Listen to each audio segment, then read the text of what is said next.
Bienvenidos a la clase de vectores. En esta oportunidad vamos a hablar sobre el concepto de magnitudes escalares y magnitudes vectoriales. También hablaremos sobre la definición de vectores, los vectores opuestos, qué son los vectores opuestos. También hablaremos de las componentes de un vector y cómo calcularlas. Luego de la representación de vectores en el plano cartesiano. Además también hablaremos de qué son los vectores equipolentes. Y por último, estaremos explicando las operaciones con vectores. Muy bien, entonces comenzamos con los conceptos de magnitudes escalares y vectoriales. Resulta que las magnitudes escalares son aquellas cantidades que se pueden determinar a través de un número y una unidad en específico. En cambio, por otro lado, las magnitudes vectoriales están conformadas por una longitud, una dirección y un sentido. Ya habiendo conocido esto, entonces, ¿qué son los vectores? Bueno, los vectores son una herramienta matemática que nos permite representar un segmento de recta orientado en el plano cartesiano y está formado por tres elementos: módulo o longitud, dirección y sentido. Además, estos vectores se denotan con las letras en mayúscula de sus puntos de origen y su punto de destino. En el ejemplo del lado izquierdo de la pantalla, observamos un vector cuyo punto de origen es el punto A y cuyo punto de destino o cuyo punto extremo es el punto B. Por lo tanto, este vector se denota en letras mayúsculas A, B, con una flechita arriba de estas letras, indicando que comienza en A y termina en B. Por otro lado, los vectores también se pueden denotar sin conocer cuáles son los puntos de origen y el punto extremo. En este caso, en la parte de la derecha, observamos un vector que no conocemos cómo se denominan sus puntos de origen y extremo. Por lo tanto, este vector se va a denotar con una letra minúscula y es el vector B. Muy bien. También aquí tenemos representado en la parte de la izquierda cada componente, o más bien, cada elemento del vector.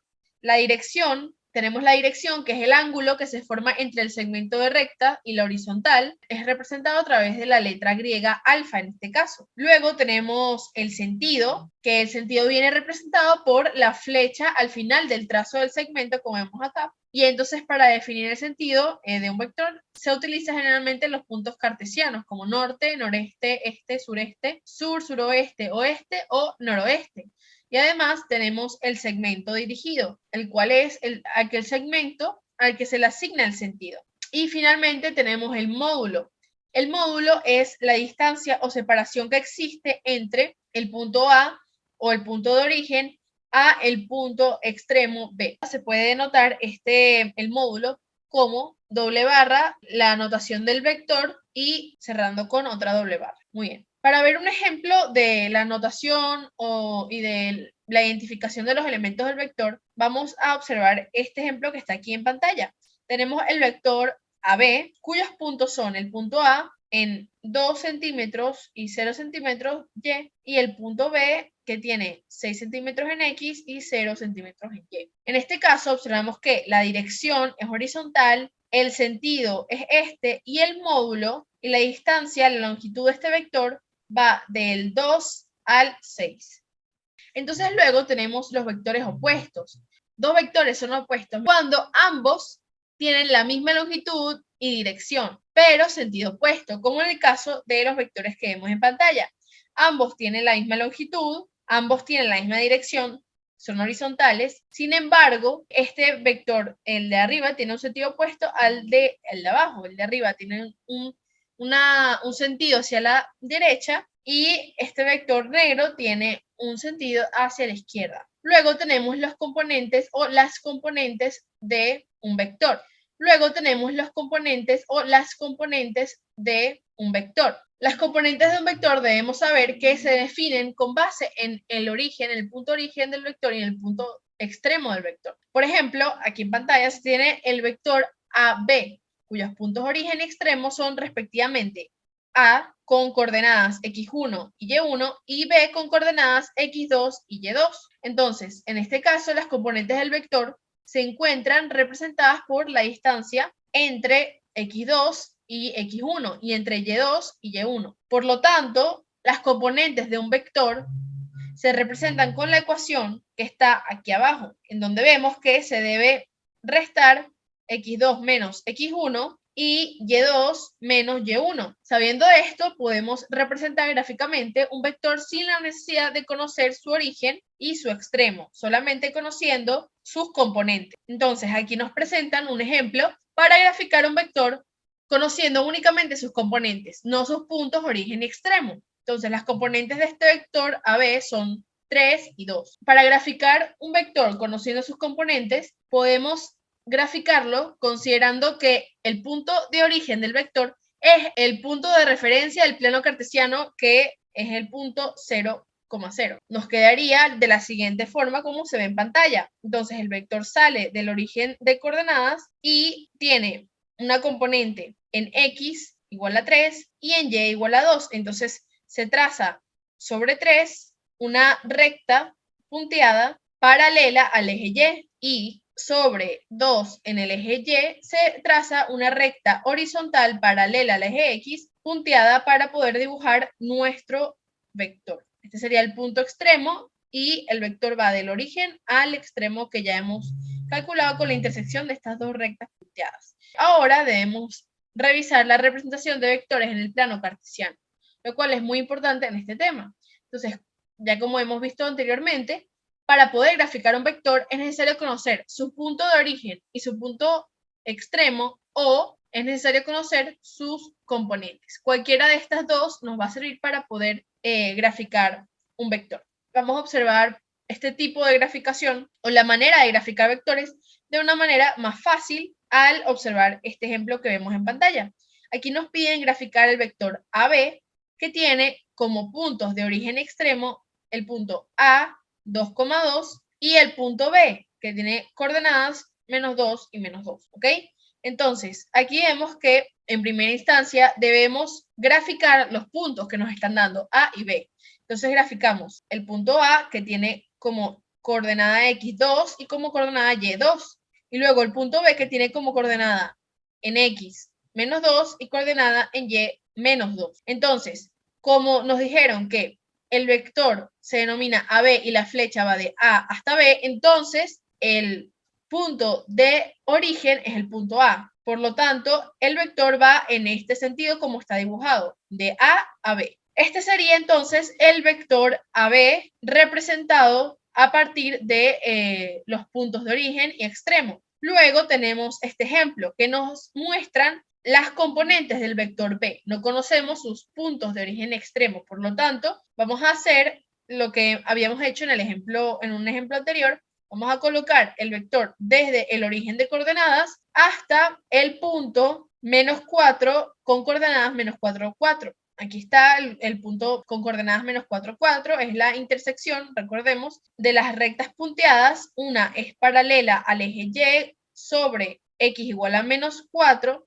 y la otra es horizontal paralela al eje X sobre y igual a 4. La intersección de estas rectas es el punto, en este caso, de extremo para poder graficar nuestro vector B. Y nos queda de esta manera, finalmente. Ahora, ¿qué son los vectores equipolentes? Los vectores equipolentes se les denotan así cuando ambos tienen el mismo módulo, dirección y sentido. Y esto es sin importar si coincide o no con su origen extremo. Pero cuando dos vectores equipolentes tienen los mismos puntos de origen extremo, entonces estos vectores son iguales y se denotan con el símbolo igual, como vemos aquí. Pero cuando los vectores son equipolentes y no comparten ni origen ni extremo, entonces se denota que el vector B es equipolente al vector P con este símbolo que vemos en pantalla. Aquí vemos dos vectores equipolentes, efectivamente tienen el mismo módulo, misma dirección y sentido, ¿ok?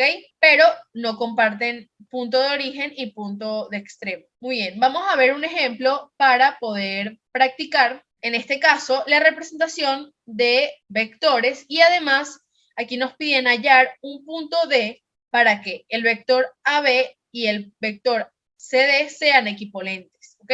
Entonces, lo primero que debemos hacer es graficar los puntos A, B y C.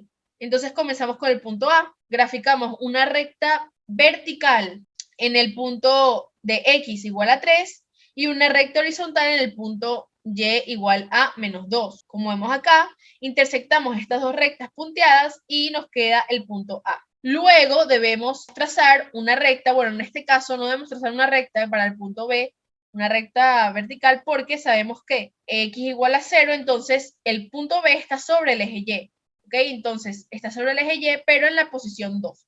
Entonces el punto B estará en la posición 2 del eje Y, como vemos acá. Posteriormente debemos graficar o debemos realizar una línea punteada vertical en x igual a menos 3, que estaría por acá, y posteriormente una recta horizontal sobre y igual a 3. La intersección de esta recta entonces es el punto C, como vemos en pantalla. Ahora bien, teniendo estos puntos graficados, podemos dibujar al vector AB, porque tenemos ambos puntos. Entonces, el vector AB va desde A hasta B en la dirección diagonal hacia arriba a la izquierda. Entonces, tenemos hacia arriba a la izquierda es el sentido de nuestro vector. ¿Ok? Entonces, eso sería todo lo que tenemos hasta el momento de datos. Ahora nos piden indicar el punto D, pero lo debemos hallar. ¿Cómo lo podemos hallar? Bueno, recordemos que dos vectores son equivalentes cuando comparten módulo, dirección y sentido. Es decir,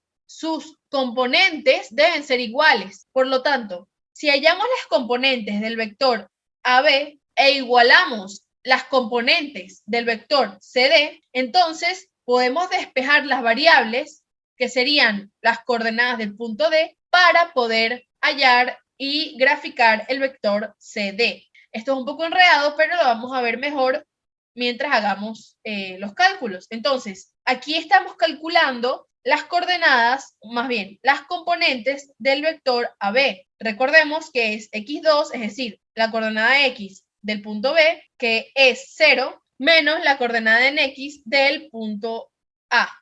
Luego tenemos que en y se resta la coordenada en y del punto B, que es 2, menos la coordenada en y del punto A, que es menos 2, entonces sería menos 2. Y esto nos da menos 3 por este lado, menos 3x, y luego la y nos da 2 más 2, es decir, 4. Por lo tanto, las componentes del vector AB es menos 3 y 4. Luego calculamos o definimos las componentes del vector CD, las cuales son la componente en X del punto D, pero no lo sabemos, por lo tanto lo dejamos como una incógnita X. Y luego tenemos que se resta con la coordenada en X del punto C, que es menos 3. Entonces, menos 3. Ok, muy bien. Luego debemos restar la componente en Y del punto D, que es Y, también lo dejamos como incógnita, menos la componente en Y del punto C, que es 3. Por lo tanto, nos quedaría Y menos 3. Y así, entonces, las componentes del vector CD quedarían como X más 3 y Y menos 3. De esta manera, igualamos X más 3 con menos 3 e igualamos Y menos 3 con 4. Y así podemos despejar, en el caso de la X y en el caso de la Y podemos despejar la Y. Y así de esta manera hallamos las coordenadas del punto D. Igualamos las componentes, como habíamos dicho, igualamos X más 3 igual a menos 3 y Y menos 3 igual a 4.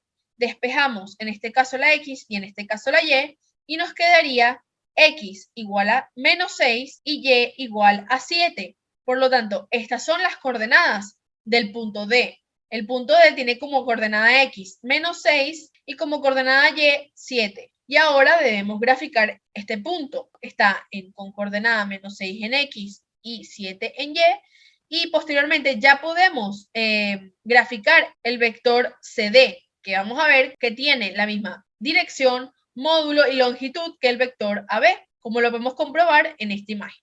Ahora pasamos a la explicación de las operaciones con vectores. En este caso, vamos a comenzar con la adición de vectores con el método geométrico. Debemos saber que la adición o la suma de vectores se puede realizar a partir de tres métodos: el método geométrico, el método de la regla del paralelogramo o un método analítico, que es el método por sus componentes. Entonces comenzamos con el método geométrico. En este caso nos presentan el vector de color verde, que es el vector B, y el vector de color naranja, que es el vector P, y nos piden sumarlos de manera geométrica. Lo que debemos hacer como primer paso es trazar el vector B y trasladar el vector P, es decir, el vector naranja, de tal manera que el origen del vector P de este último coincida con el extremo del vector B, del primer vector, ¿ok? Como estamos viendo en pantalla. Entonces, trasladamos el vector naranja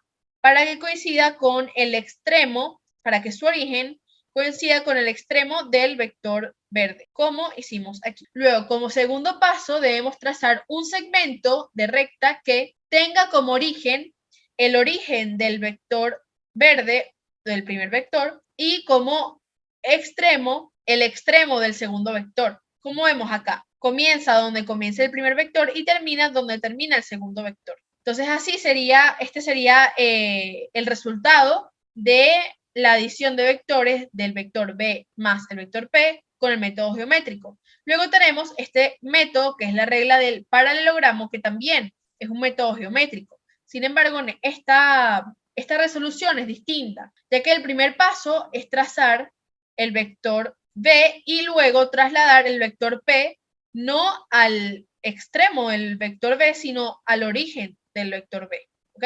Y luego se trazan rectas paralelas, punteadas a cada vector justamente a partir de cada uno de los extremos con el objetivo de obtener un paralelogramo. ¿Ok? Entonces, trazamos una recta paralela al vector P, al vector naranja, en el extremo del vector verde. Y trazamos una recta punteada paralela al vector B que comienza en el extremo del vector P, ¿ok? Y de esta manera tenemos un paralelogramo. Y luego debemos trazar como último paso un segmento que sería el vector resultante desde el origen de ambos vectores hasta el punto en donde se unen ambas rectas paralelas a ambos vectores, que es este punto de intersección que vemos acá. Por lo tanto, el vector resultante suma es el vector en color negro que se ve en pantalla. Vemos que este resultado coincide con el resultado anterior. Ahora vamos a hacer por un método analítico que es la suma de vectores por la suma de sus componentes. Tenemos el vector primero, el vector B con componentes 2 y 3 y el vector P con componentes 1 y 1. Entonces nos piden calcular su suma. Lo que debemos hacer es sumar la componente en X del vector B con la componente en X del vector P. Y luego sumar la componente en Y del vector B y la componente en Y del vector P. Y de esta manera nos queda un vector o las componentes de un vector resultante suma B más P. Entonces, realizamos las operaciones 2 más 1 y 3 más 1. Y entonces, las componentes del vector suma resultante son 3 y 4. 3 en X y 4 en Y. Ahora pasamos a la sustracción o resta de vectores. La resta de vectores también tiene dos métodos posibles, la manera geométrica y la manera analítica. En este caso, estamos observando un ejemplo que nos piden entonces la resta del vector B, que tiene como componentes 2 y 3, y el vector P, que tiene componentes 1 y 1. En este caso aplicamos lo mismo que en el caso anterior de la suma de vectores por sus componentes, pero en este caso vamos a restar. Por lo tanto, restamos la componente en X del vector B, que es 2, y restamos la componente en X del vector P, que es 1. Y esto nos da 2 menos 1. Luego restamos la componente en Y del vector B, 3, menos la componente en Y del vector P, 1. Y nos queda 3 menos 1. Por lo tanto, las componentes del vector resultante resta son 1 y 2. Muy bien. Entonces ahora, una vez explicada la sustracción de vectores por el método analítico, es decir, por la resta de sus componentes, ahora vamos a pasar a la explicación del método geométrico. El método geométrico de la sustracción de vectores es el mismo procedimiento que se realiza con la suma de vectores de manera geométrica, pero con un agregado. En este caso nos piden la resta del vector B y el vector P, el vector B en color verde y el vector P en color naranja. Lo que debemos hacer en primera instancia es cambiar el sentido del vector P, del segundo vector. De esta manera nos queda el vector B más el vector P. ¿Y esto por qué? Porque debemos recordar que el vector B menos el vector P también puede ser igual a el vector B más el opuesto del vector P. Y el opuesto del vector P es el mismo vector P con su sentido cambiado. Por lo tanto, aplicamos esta regla para poder entonces resolver la suma de vectores que ya conocemos, con el vector P habiendo cambiado el sentido del vector P. Es decir, hacemos la suma del vector B más el opuesto del vector P. De esta manera, recordemos, el origen del vector P en el extremo del vector B, y nos queda de esa manera, y ahora debemos unir el origen del vector B, del primer vector,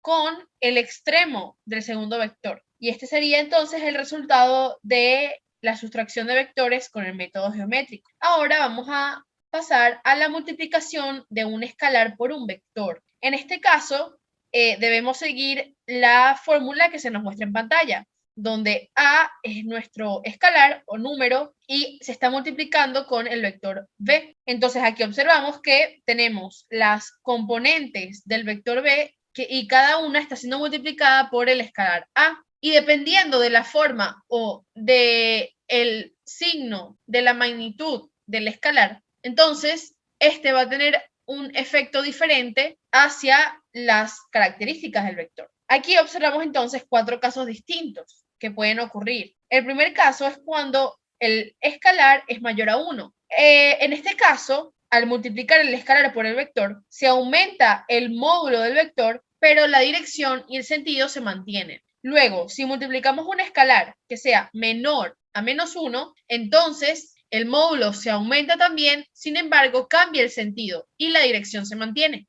En el caso de que el escalar esté entre 0 y 1, entonces se va a disminuir el módulo y también se mantiene la dirección y el sentido. Pero cuando hablamos de un escalar que está entre 0 y menos 1, el módulo va a disminuir como en el caso anterior. Sin embargo, en este caso va a cambiar el sentido, ya que el escalar será negativo y la dirección se mantiene. Para observar esto, podemos resolver un ejemplo. En este caso nos piden calcular la multiplicación del escalar menos 5 por el vector B, y el vector B tiene como sus componentes 2 en X y 3 en Y. Entonces, analíticamente podemos calcular la multiplicación con la fórmula que se nos fue dada en la lámina anterior. Siguiendo con esta fórmula, entonces multiplicamos menos 5 por 2 y menos 5 por 3, como vemos aquí. Entonces el siguiente paso sería resolver estas operaciones. Menos 5 por 2 es menos 10 y menos 5 por 3 es menos 15. De esta manera, el vector resultante de la multiplicación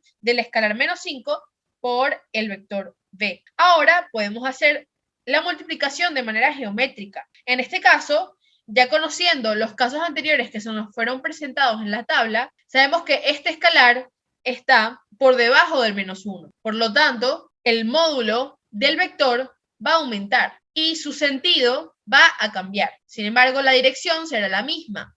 Por lo tanto, teniendo esto en consideración, debemos también tomar en cuenta que a multiplicar menos 5 por el vector B, entonces el módulo va a aumentar y va a ser el quíntuple que el módulo del vector original B. Entonces, tomando esto en consideración, hacemos el dibujo correspondiente y nos quedaría este vector, que es 5 veces más grande que el vector original, ya que fue multiplicado y por el menos 5, y entonces el módulo aumentó, pero además, al ser negativo, cambió el sentido del vector. Y ahora, en vez de ir hacia arriba a la derecha, va hacia abajo a la izquierda. Algunos ejercicios, como los ejemplos que hemos visto en esta clase, están ilustrados en el problemario de segundo año, en el tema de vectores. Muchas gracias por ver la clase. Espero vernos en el próximo video.